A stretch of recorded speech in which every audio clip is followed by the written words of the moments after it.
Kamusta guys? Today's video mag-unbox tayo at review nitong Oppo A16 Android smartphone. Umpisa na natin.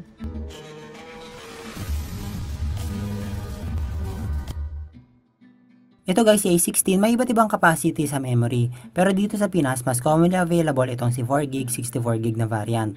Sa colors naman niya ay mayroong black, color blue at itong space silver. Mga kasama niya sa package ay mayroong SIM ejector pin, user's manual, phone case na clear jelly type, USB Type-C cable, at 10 watts na AC charger. Sa right side ng phone ay power button, kasama na rin dyan yung fingerprint function.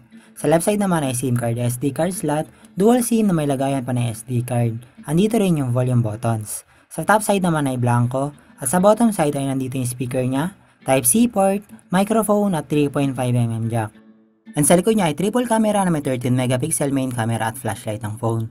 Maganda naman yung likod niya, plastic back panel at yung kulay niya ay parang nagmimix, depende sa orientation ng phone.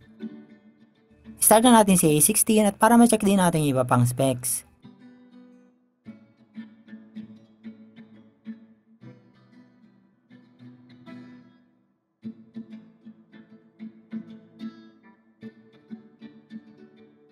ColorOS ang operating system based on Android 11. Ayun guys, na-setup ko na siya. Smooth naman pero expected na may biglang pop-up or mababawasan agad yung storage niya dahil sa mga pre-installed apps nito. ColorOS 11.1, 6.52-inch display ang screen.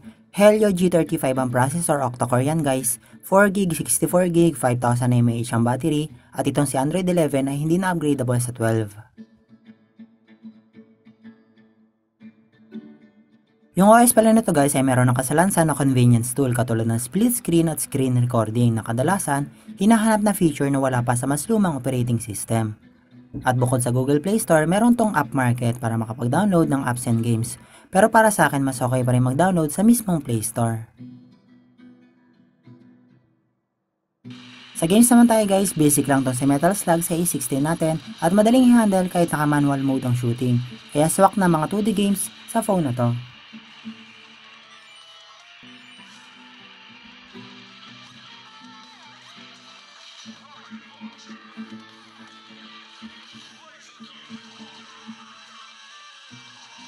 Sa CODM naman gumagana gyroscope at pwede rin multi-touch kaya malalaro mo na rin to sa low settings lang tayo para stable ang gameplay.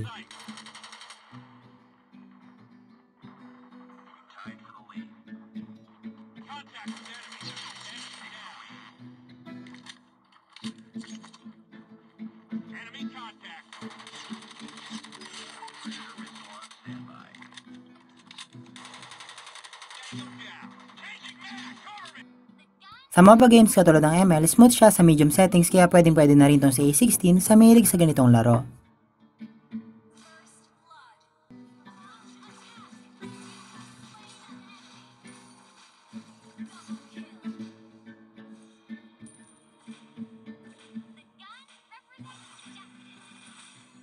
Sa HSR, magra-run naman yung game pero hindi mo siya malalaro ng maayos dahil sa lag, nag-i-stutter yung graphics at delay yung action.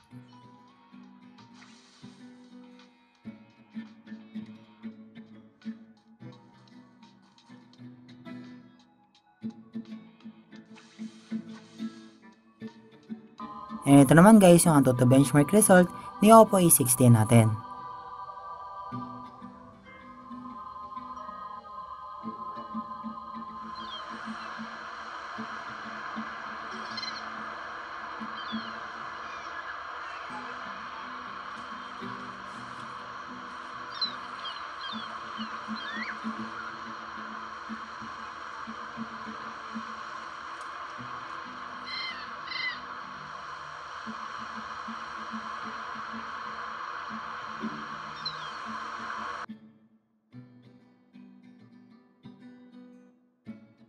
Since 21 pa nagkaroon ng A16, okay pa naman tong phone na to sa MOBA games katulad nitong ML, pero pagdating sa mas mataas na games, kahit low settings, sirap na siya. Okay na tayo sa game test, dito naman tayo sa camera.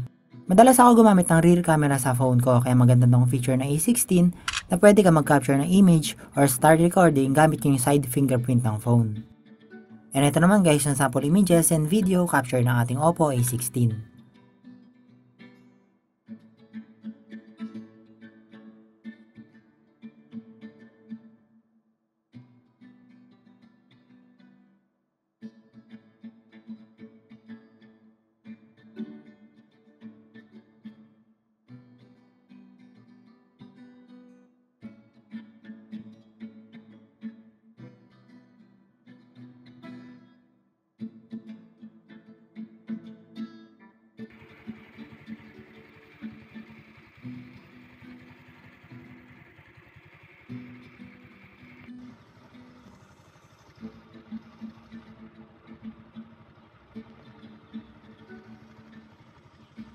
Sa camera naman guys, even though 13 megapixel lang siya, nagandahan ako sa quality niya.